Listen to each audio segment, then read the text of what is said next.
All right, what's up, guys? Welcome to week 3 of NTI.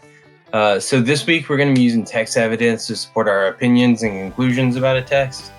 So rather than pile on another story to you, I wanted to stick with the same story this week that we used last week, Lamb to the Slaughter, and everything else revolves around our novel. Okay, so today's video is just notes. I'm going to go over what you need to know for the work on Tuesday and Wednesday, and then how to do the section 3 questions. Evidence is key. So between Tuesday and Wednesday, you're only writing 2 paragraphs. It shouldn't be too killer on you. I'm trying to save you some time here. And then again, we will have the Flipgrid, which is required.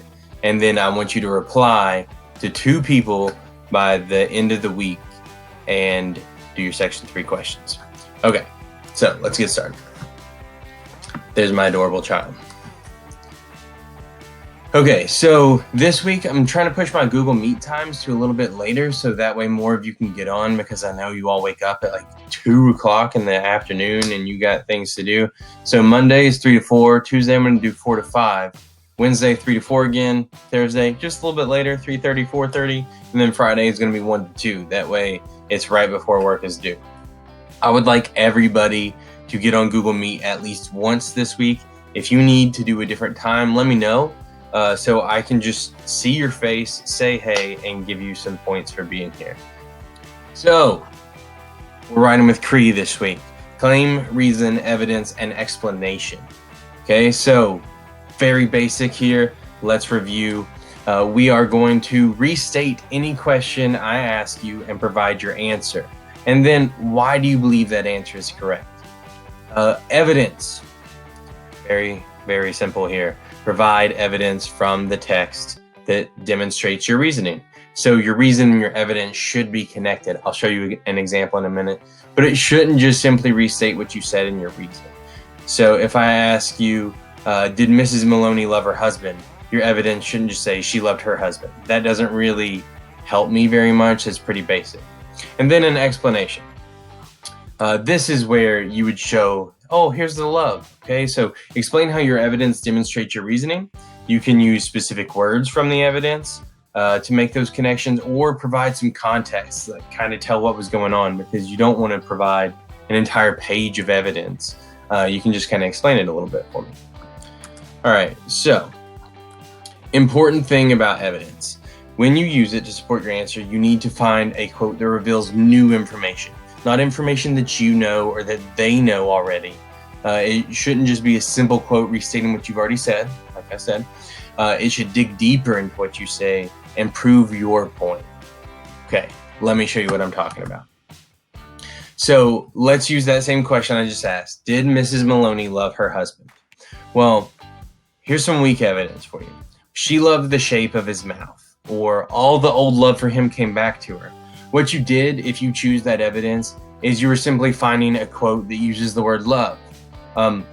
That doesn't really let us know, like, she loves the shape of his mouth. That doesn't mean she loved him, and all the old love for him came back to her. What does that mean?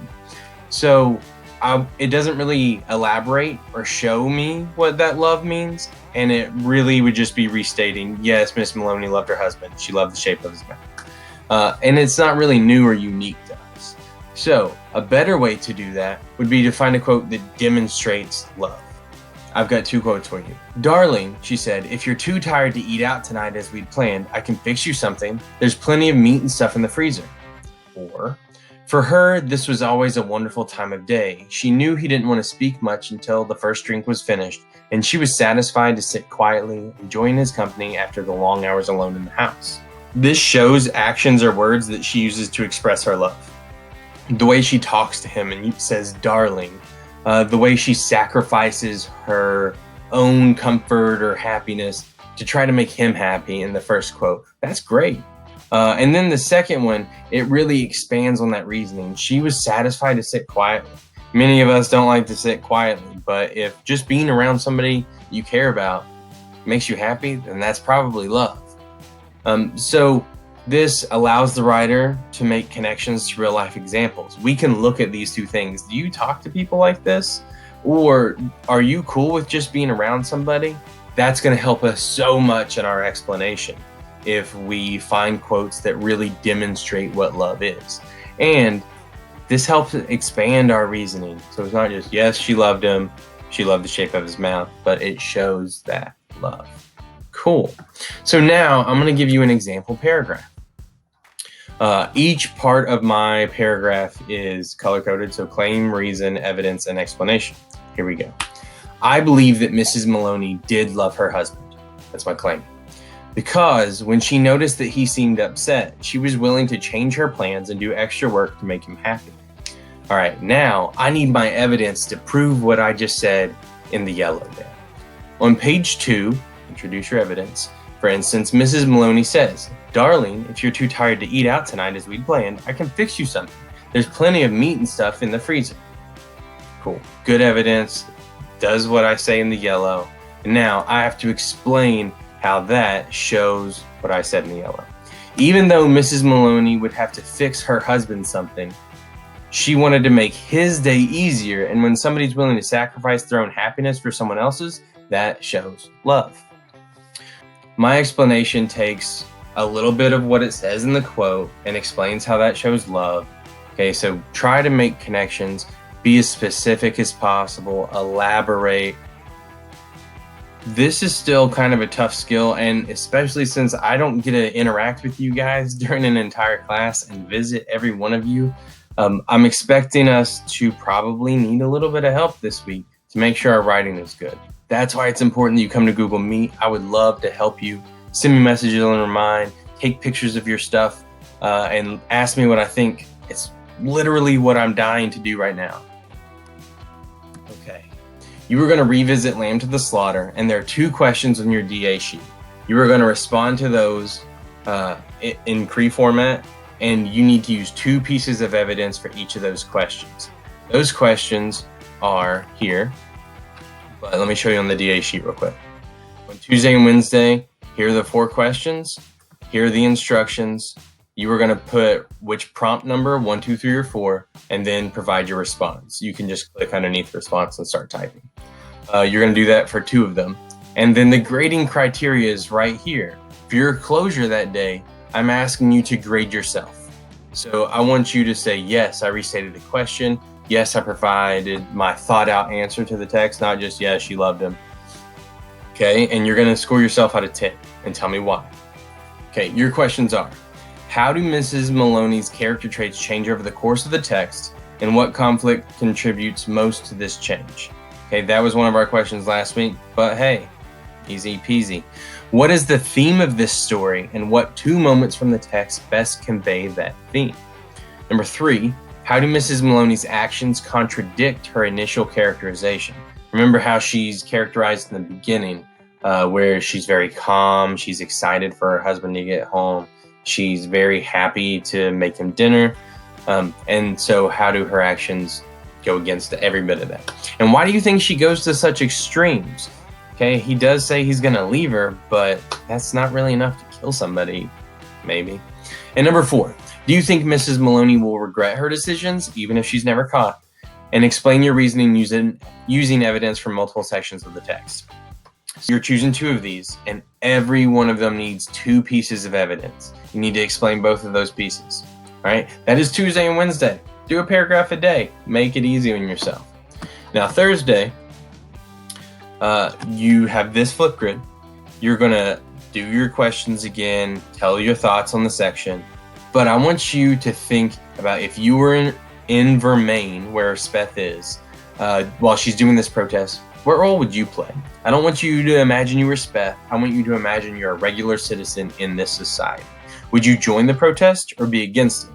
And I want you to be very specific when you tell why. I would use issues in our world to compare this to. We've got many things that you can protest. There's climate change, gun control. There are the teacher pensions. There are people protesting right now that we should open up the economy again. So whatever side you're on, are you going to stand up for your beliefs? And some people may think Speth is doing something silly, but she's standing up for what she believes in. So do that. Your section 3 questions this week are asking you to use quoted text evidence to answer them. So 1 question per chapter. I need evidence. If you don't have quoted evidence, you don't get the points. Here's the end.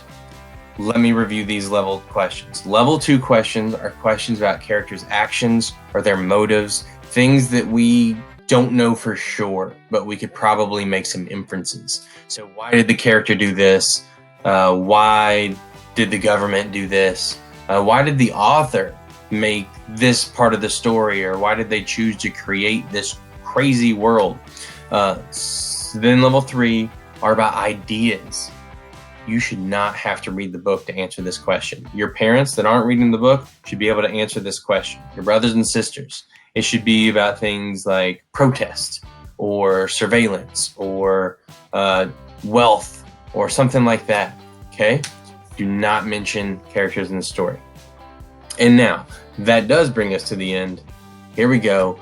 By the end of the week, you got 2 responses for Lamb to the Slaughter, your Section 3 questions, and your Flipgrid. All right? That's it. Also, I'm getting a puppy.